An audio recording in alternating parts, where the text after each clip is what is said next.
problemáticos que tenemos. Infinitas cosas. Bien, mi nombre es Julián, como ya dijeron, tengo 18 años de edad.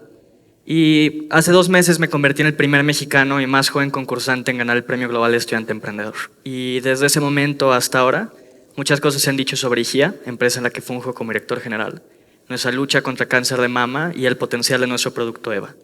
Sin embargo, poco se ha comentado de nuestros inicios, las adversidades que hemos enfrentado, el proceso que sobrellevamos para ir de 0 a 1 y nuestros esfuerzos actuales para ir de 1 a N.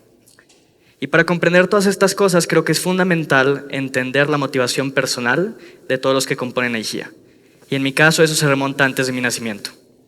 Con 38 años de edad, mi mamá tenía el sueño de tener un hijo. Sin embargo, el tan esperado príncipe azul nunca llegó. Decidida a cumplir con su sueño, mi mamá optó por un método revolucionario y peligroso para el embarazo, la inseminación artificial. Y para su sorpresa no fue un hijo, sino 2, mi hermana gemela y yo. Y a partir de este momento comienzan las dificultades. Con preeclampsia, pérdidas de sangre masivas y 2 bebés pronosticados a nacer 3 meses antes, los médicos le dieron a mi mamá 2 opciones. Le dijeron, señora, o aborta o muere. Sin hesitarlo, mi mamá optó por la muerte y se preparó por la batalla, para enfrentar la batalla. Gracias al cuerpo médico que la atendió y a su incomparable deseo por vernos crecer, mi mamá vivió. Mi hermana vivió y después de varios meses en cuidados intensivos e incubadoras era prácticamente un hecho que yo viviría. Y desde esta historia se desprende mi motivador principal, el porqué de las cosas que hago. Puesto que el no vivir mi vida al máximo, el no llevar las cosas que hago al límite, es despreciar el sacrificio de vida que hizo mi mamá. Sin embargo, no siempre fui muy consciente de ello. Por ejemplo, fui un mal estudiante. Mi mamá asegura que ella hizo la primaria 2 veces, una por su cuenta y la otra conmigo. No fue hasta que internalicé esta historia hace 7 años que comencé a escalar, de un estudiante malo a uno mediocre, a uno bueno a uno de los mejores, de un aspirante emprendedor a lo que ustedes conocen actualmente. Y dentro de esa historia se encuentra encapsulado el porqué de las cosas que hago, como ya les dije, pero también se encuentra la respuesta a qué me motiva y qué es lo que alimenta mi ambición por atacar problemáticas de talla global, por lo que les pido que mantengan esa historia presente a lo largo de la plática. Mi primer gran amor fue la ciencia, puesto que yo tengo una leve dislexia. Entonces, las materias que requerían de gran carga de lectura eran prácticamente imposibles para mí. Por otro lado, la ciencia solo requería de mi imaginación. Mi intención era convertirme en un físico teórico, un investigador en búsqueda de las respuestas del universo, no un emprendedor. De hecho, recuerdo estar con mi mamá, pasar frente a un congreso de emprendimiento y en mi ignorancia reírme del concepto emprendedor y liderazgo, solo para un año después dar una plática sobre nuestro propio emprendimiento en el mismo lugar. Lección 1, probablemente, humildad, no sabes a dónde te va a llevar la vida. Y la transición de querer ser un investigador, un emprendedor, se dio hace aproximadamente 5 años. El día que mi mamá tomó una mastografía como parte de su chequeo médico rutinario, y el diagnóstico fue una pequeña protuberancia en el seno derecho, no más grande que un grano de sal. El oncólogo dijo, lo más probable es que no sea cáncer, no se preocupe. Lo más seguro es que es una cicatriz producto de una cirugía que sobrellevó 5 años antes mi mamá para combatir un primer cáncer de mama.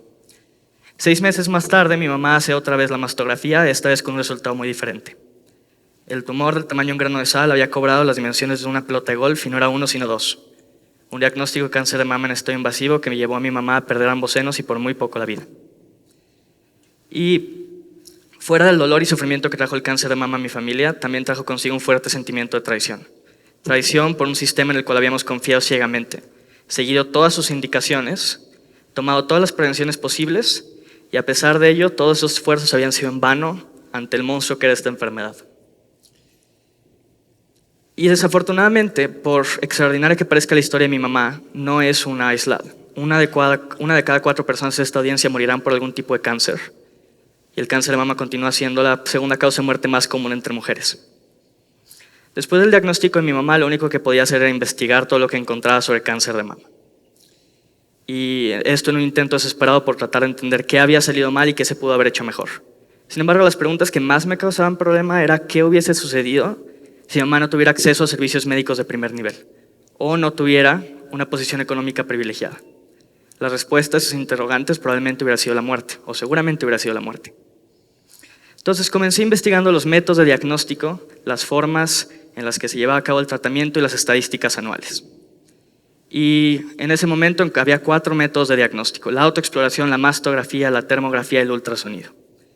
Todas ellas con virtudes, pero también fallas importantes. Por ejemplo, la autoexploración de estos 4 métodos no solamente es el más falible, sino también el más objetivo y el que más se utiliza. No se necesita ser un experto para hacer un examen autoexplorativo. De hecho, abrimos nuestra página web con la pregunta: ¿conferías la vida de tu ser más querido un método que es tan falible como la autoexploración? Me gustaría replantearles esa pregunta ahorita. ¿Conferían la vida de su ser más querido o su propia vida en un método que consiste en poner ambos dedos de la mano sobre el seno y hacer un diagnóstico del cual tu vida depende? Nosotros no.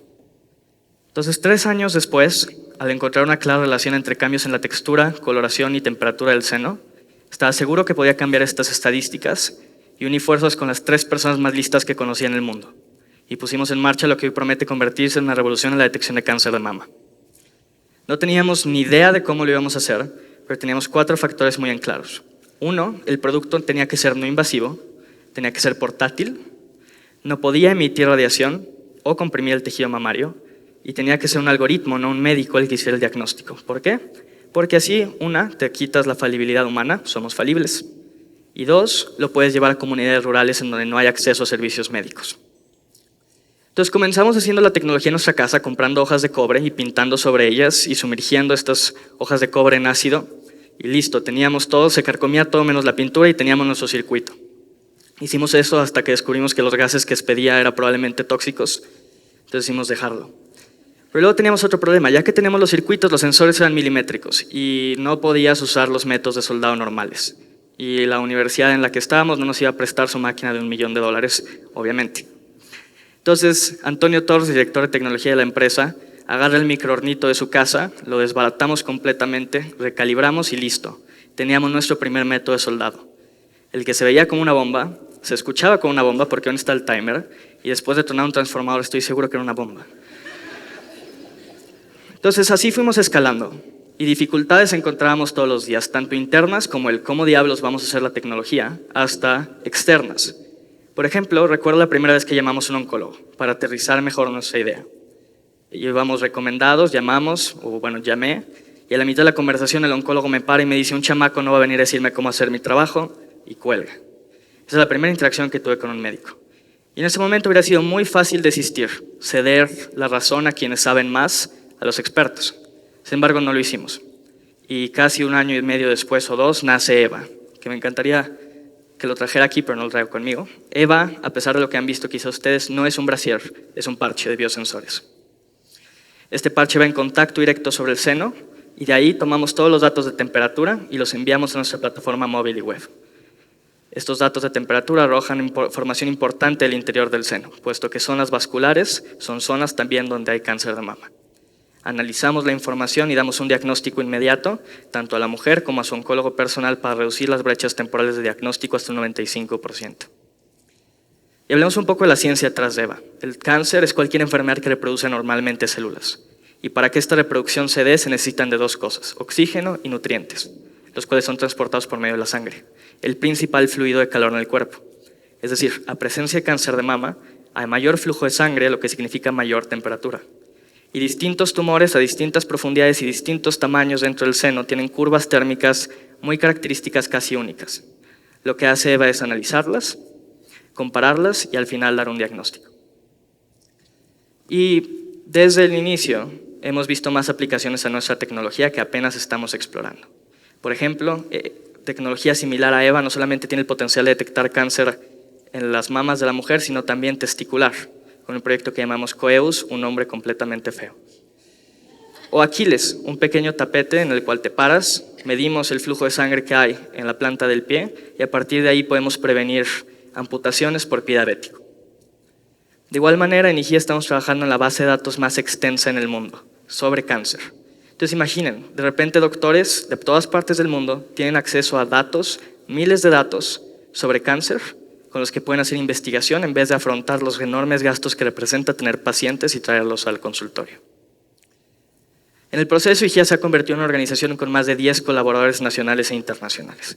Y todos ellos cada día dan más de 10, 12 horas para combatir el cáncer de mama por medio de la innovación y la inventiva. Ellos son el corazón y alma de IGIA, no yo o no ellos en singular, sino todos. Y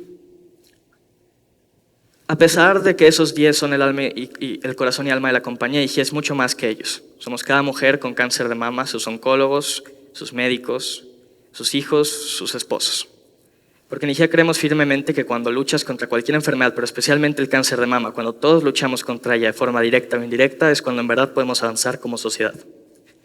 Finalmente, lo último que quiero que se lleven de la plática es que mi caso es único o irrepetible, puesto que no lo es, eso está lejos de ser verdad.